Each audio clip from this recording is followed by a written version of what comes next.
One of the shallowest positions in the entire NBA is the shooting guard spot. There simply aren't that many guys in the mould of Gilbert Arenas, Dwayne Wade, Kobe Bryant, or Michael Jordan anymore. The position tends to be filled by players who play defense and shoot threes.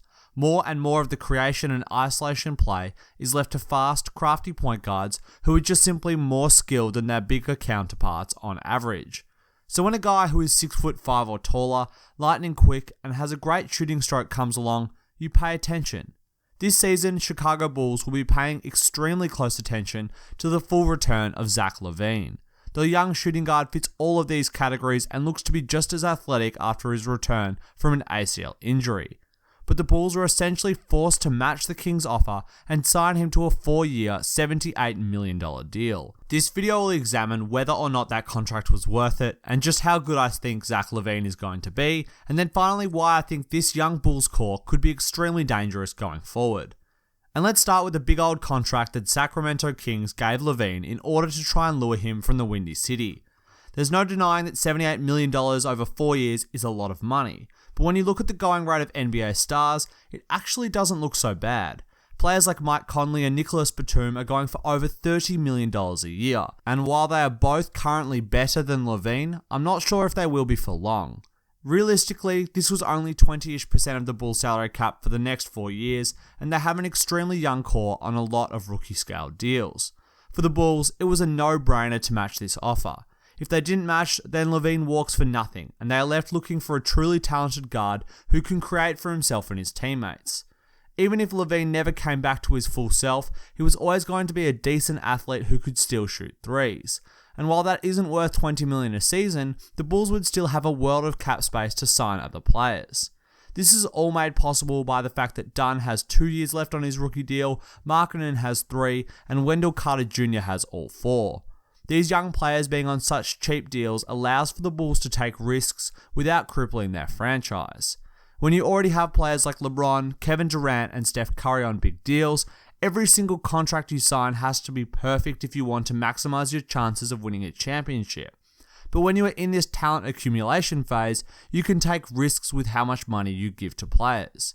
Zach Lavine has the potential to be a player worth just $10 million, but he also has the potential to become a superstar. And that is rare.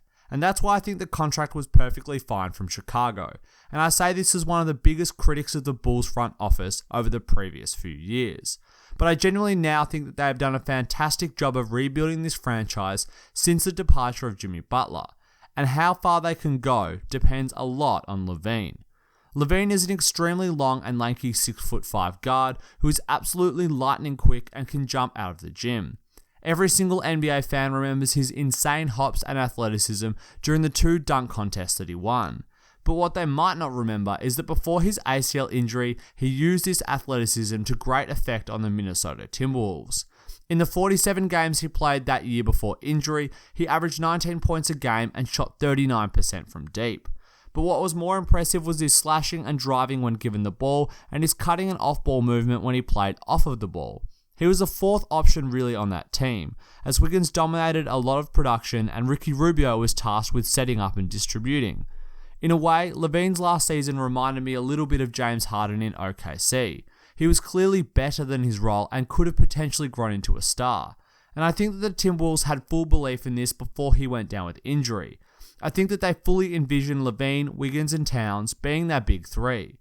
Now this might have been slightly misconceived, as this would have been one of the all-time worst defensive big 3s ever, but the offensive talent would have been there in spades.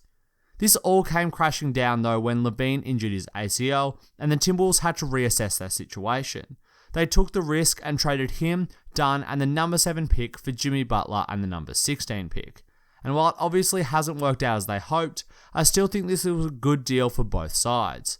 You simply have to make a move for guys like Butler, and no one could have predicted how it would all pan out. But now, the pain of Wolves fans will increase as they watch Dunn and Lavine thrive on the Bulls this season and the upcoming seasons as well. While this video is still going to focus on Lavine, I really also think that Dunn will thrive. He showed last season that he had the patience to run a team, was solid in the pick and roll, and is an absolute machine on the defensive end who puts in so much effort. This style of point guard is perfect next to Zach, as he can guard the tougher matchup and then ensure that Lavine gets the ball in the right situations on the offensive end. And what is the right situation for Lavine? I actually think that he is one of the rare types of players that can shoot and score from everywhere on the court and can actually create from anywhere. The key for Zach will be getting him the ball with a little bit of separation rather than where he actually gets the ball. He has such a good jump shot that when he catches the ball, he can simply rise up and shoot with confidence that it will go in enough to make it an efficient shot. This is a common theme for great scorers in the NBA. The ability to make shots from every spot on the court makes it so much more difficult to guard than more one-dimensional players. Guys like LeBron, Kevin Durant, Westbrook and Harden can score from every spot on the floor and you can't give them an inch anywhere. Then you look at pure shooters like Wesley Matthews and you can see how defenses can just rush out to him with less fear of being punished by his driving. Luckily for Bulls fans, Lavine falls into the first category. He has shot the 3 ball at around 39% in his last 2 healthy seasons, and this includes being a little streaky. Some games he is hotter than the sun from downtown, while others he struggles to hit a 3 despite shooting 4 or 5 of them. I'd expect this disparity to reduce the further he goes in his career and the better his shot selection becomes. But being an almost 40% 3-point shooter has huge benefits. Teams will have to rush out to him regardless of whether he has made a 3 that game, purely for fear that the next one drops. And when he attacks these closeouts, he is so much more dangerous than nearly all other guards in the league. Lavine is simply lightning fast when he attacks downhill. The same legs that spring load him when he dunks make him faster than 90% of the shooting guards in the league. Such speed makes it nearly impossible to stay in front of him at the best of times, let alone when you are already closing out. This speed gets him into the paint and gives him a lot of time to get to the rim before the defense can even think about rotating, giving Lavine a clean path to the hoop for an easy layup or dunk. Zach also has the ability to finish over help due to his insane hops. Simply being able to jump so high allows him to reach over the top of defenders for a floater or a bank shot layup. He can also glide through the air for up and unders when defenders think they have sealed off one side of the basket. This level of finishing should only get better this season as the rust wears off and he becomes more confident finishing through contact. Lavine has also played a ton of summer basketball, and I expect this to do wonders when combined with the 24 games he played last year in order to get his rhythm back. Zach also has a decent mid-range jumper and can rise up if his defender stumbles while defending him or if he anticipates too much help coming at the rim. All of these things lead to him being a solid isolation scorer, and I expect him to do a fair bit of this in the upcoming season. But where I really expect him to dominate for the Bulls for most of the year is in the pick and roll.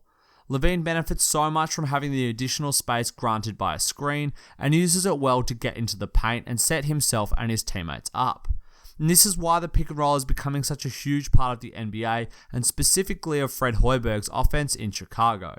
He uses the pick and roll almost more than any other team, and I expect the Bulls to continue this trend this season, especially as they now have 2 fantastic screen setters instead of just 1. Last season, Robin Lopez was solid, creating good spacing with his screens and allowing his guard to get into the paint. But he doesn't have the most versatile of offensive games and struggled to catch some passes or make the most of getting the ball down low. I think that both Lauri Markkanen and Wendell Carter Jr. will be incredibly versatile and dangerous in the pick and roll with Lavine this season. Markkanen has extreme range from deep and will be able to fade to the 3-point line, as well as being able to catch lobs and dribble when he receives the ball also. He has all the moves in the books, and this versatility is a huge upgrade over Lopez when diving to the rim. When this is combined with his 3-point shooting, it creates a really tough situation for the defenders to guard. They have to choose between dropping back, switching, or staying close to the big man as he fades out. All of these options help Lavine get into the paint or Chicago score. If the big drops back, it's a simple whip pass to Markkanen for a 3. If they switch or stay too tight to the big man, then he can blow by them for a layup or a dish. And the same thing will happen with Carter Jr. this season. Wendell also has 3-point range, is extremely athletic and quick, has a floater, and can also catch the ball and then take one dribble to get to the rack. Carter Jr. also has an extremely high basketball IQ and makes great reads and extra passes and is a fantastic big to have in the pick and roll, especially considering that more and more NBA defenses are trapping the big man when they catch the ball in order to try and force turnovers. Being able to pass out of the roll is incredibly valuable and helps avoiding a lot of those turnovers. You just have to go and watch players like Al Horford and Draymond Green to see how effective this can be. Lavine is going to love playing in the pick and roll with both of these guys this season, but he'll have to wait a while for Markkanen to come back from his injury. This will hurt the Bulls as he is one of their most talented players.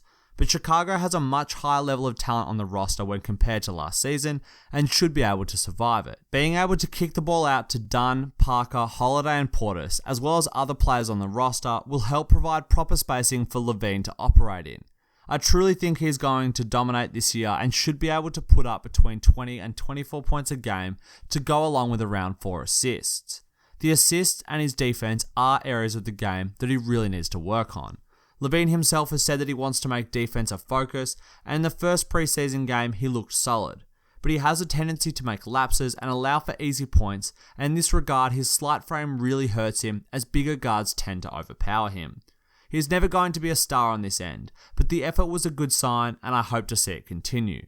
In terms of passing, Lavine can get a little bit of tunnel vision at times, and I expect him to be similar this season as he gets his scoring groove back. But going forward, he will need to learn to recognize when the pass is on and when he should shoot. And if he does, he will be well on his way to being an all-star. But this season, Chicago look really fun, and I'll be watching a lot of their games to see a high-paced offense full of young talent. Just won't be expecting any defense. Thanks for watching, guys. I hope you enjoyed the video, and if you did, be sure to leave a like, subscribe, and hit the bell for notifications as well.